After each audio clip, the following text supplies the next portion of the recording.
আসসালামু আলাইকুম। কিভাবে অ্যামাজন থেকে বাল্ক আকারে কিওয়ার্ড প্লাস প্রোডাক্ট অ্যাসাইনগুলো কালেক্ট করবেন সেটা চলুন আর কি দেখা যাক ইনশাল্লাহ। তো ক্রোম এক্সটেনশনটা ডাউনলোড করে আম, এখানে আপনার ডেভেলপার মোডটা অন করে ইনস্টল দিয়ে নেবেন। এটা হয়তো আর কি জানেন, এই আর কি।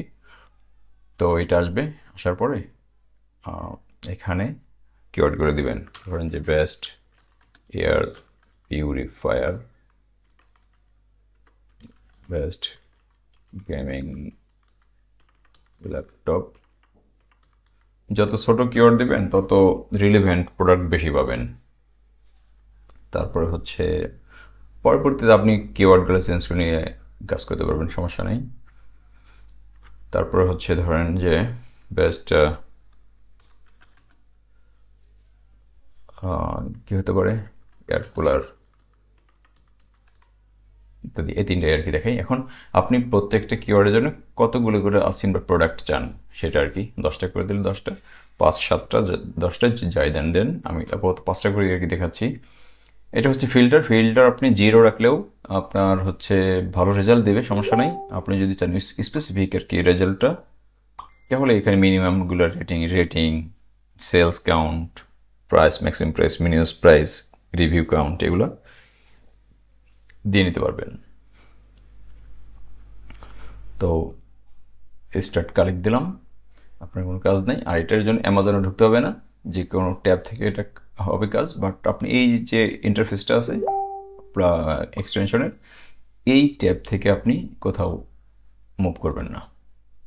এই ট্যাব এভাবেই রেখে দেবেন, দরকার হয় নতুন করে একটা ট্যাব খুলে এই ট্যাবতে আর কি ই করবেন, কাজ করবেন। উইন্ডো আর অন্য উইন্ডোতে আর কি কাজ করবেন, অন্য কাজ।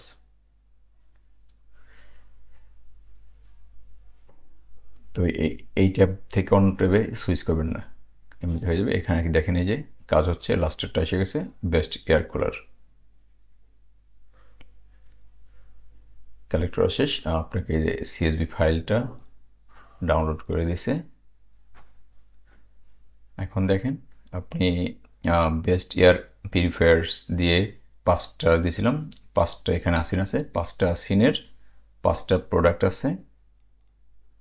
প্রোডাক্টের নাম আছে, লিঙ্ক হয়েছে, রেটিং আছে, review count, customer review count আছে, আর লাস্ট মান্থে কেমন সেল হয়েছে সেটা আছে, আর হচ্ছে প্রাইস আছে।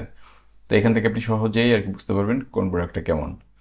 আর নিচের যে পার্টটা আছে, একটা পার্ট দেখতেছেন, ওই 3টা কিওয়ার্ড দিয়ে একটা ফরম্যাট আর কি দিছে, যেটা দিয়ে আপনি সহজেই এখান থেকে কপি পেস্ট করে আর্টিকেল লিখতে পারবেন, অথবা হচ্ছে ইজি রাইটার দিয়ে, অবশ্যই ইজি রাইটার হচ্ছে এই ফরম্যাটটা, আর্টিকেল লিখতে পারবেন। এবং হচ্ছে ইজিএমএস টিউবের যে ভিডিও মেকার আছে সেটা দিয়ে ভিডিও মেক করতে পারবেন। এইটা হচ্ছে এক্সটেনশনের কাজ, খুব সহজে এটাই করা যায়। তো আপনি হচ্ছে একটু ম্যানুয়ালি যদি চান যে প্রোডাক্টগুলো রিলিভেন্ট আছে কিনা, চেক দিয়ে নিতে পারেন। That's it. Thank you. আসসালামু আলাইকুম।